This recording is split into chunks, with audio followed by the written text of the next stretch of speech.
I go to Rav Shabbos this week's Parshas Toldos. Parshas Toldos discusses right in the beginning, talks about Yitzchak and Rivka davening to have children, and the pasuk says that Rivka was barren. Vayetar Yitzchak laHashem l'noichach ishtai. Yitzchak davened to Hashem l'noichach ishtai opposite his wife. Ki akara he, because she was barren. Vayasar loy Hashem. Hashem listened to Yitzchak. Vatahar Rivka ishtai, and Rivka his wife eventually became pregnant. And the Mefarshim discuss this pasuk a lot. Exactly what this means. What does it mean l'noichach ishtai, that Yitzchak davened opposite his wife?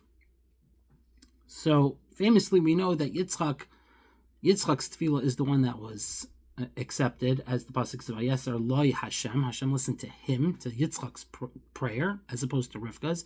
And the famous pshat given is because that the tefillah of a tzaddik ben tzaddik is not the same, or is greater than the tefillah of a tzaddik ben rasha, and therefore Yitzchak's tefillah was answered and not Rivka's.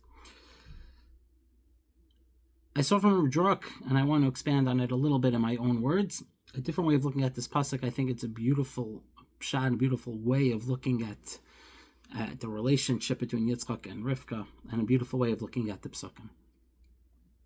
If you notice, it says, "Vayeter Yitzchak laHashem l'noichach ishtai," that Yitzchak davened opposite his wife, ki akara he, because she was barren. It could be that Yitzchak wasn't even davening to have children.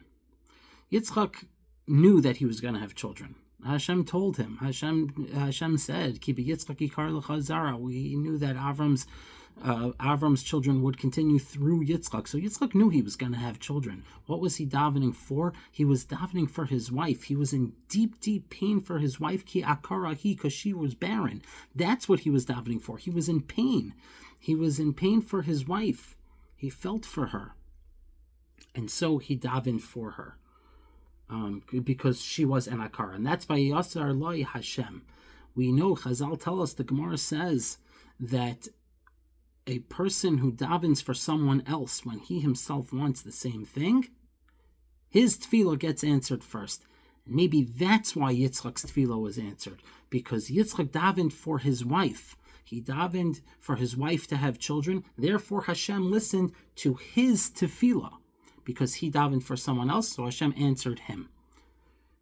It could be that that's the pshat. I think that is a beautiful way of looking at the pshat of the pasuk. I think it's a beautiful way of looking at the relationship between Yitzchak and Rivka, which sometimes gets a bad rap, because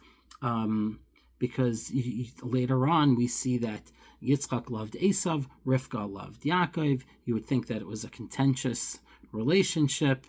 But it's clear from here that there was a deep, deep love that Yitzchak had from Rivka. I think it's just a beautiful lesson to learn and a beautiful way to look at these relationships that we find early in the Torah.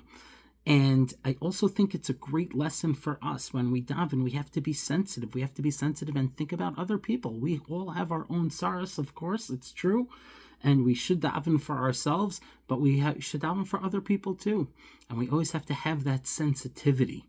That sensitivity for another person is a very important thing. Have a wonderful Shabbos.